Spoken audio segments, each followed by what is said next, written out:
Spring is here, and you know what that means. You might come across one of these. What do you do if you find a baby squirrel? Well, first you want to assess his injuries. Make sure there's no major bleeding or broken bones. If there is, I suggest you bring him to your local shelter or nearest wildlife rehabilitation center. Once you've established that there's no major injury, you bring him home and you want to bring his body temperature up. You have to keep him warm. And what's been suggested is that you put a box on a heating pad, half on a heating pad and half off the heating pad. That way he can walk towards the warmth or walk away from the warmth. And of course keep him covered with a blanket. Now you also want to rehydrate him. You don't know how long he's been laying there, so you need to put some liquid into him. And what's been suggested and recommended from research online is using Pedialyte.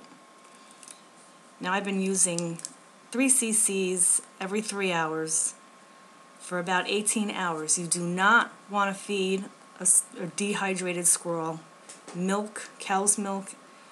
What you do want to do is, after the 18 hours and you're convinced that he's rehydrated, is you want to give him Espalac. This is puppy milk replacer.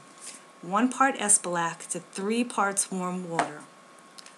And put it in a syringe. Do not put it in a bottle because you might force the liquid into his lungs and he can drown or get pneumonia. So I usually just wrap him in a blanket.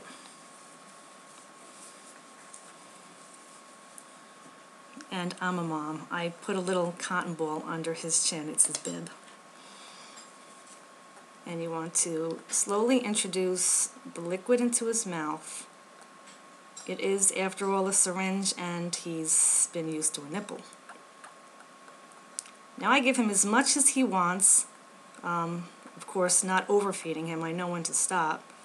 But so does he. He will usually just refuse anymore.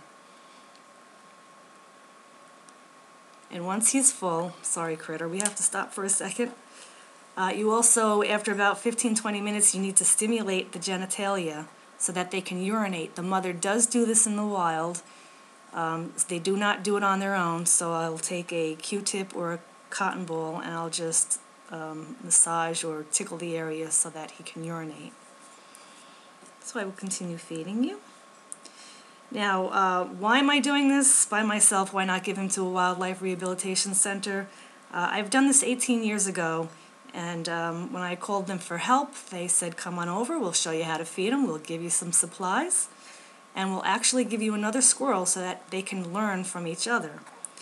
So, like I said, this is spring, and what little wildlife rehabilitation centers there are in my area, of course, are overwhelmed. So if you have the right tools and the right knowledge, you can successfully do this by yourself.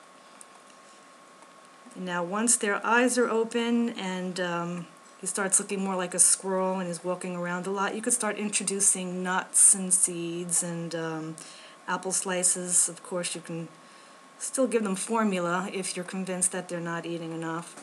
And of course, give them water.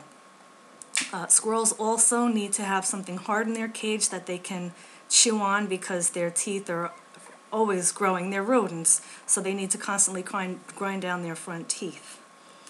So, you know, I'm not an expert. I've done the research, and like I said, I've done this 18 years ago with much success.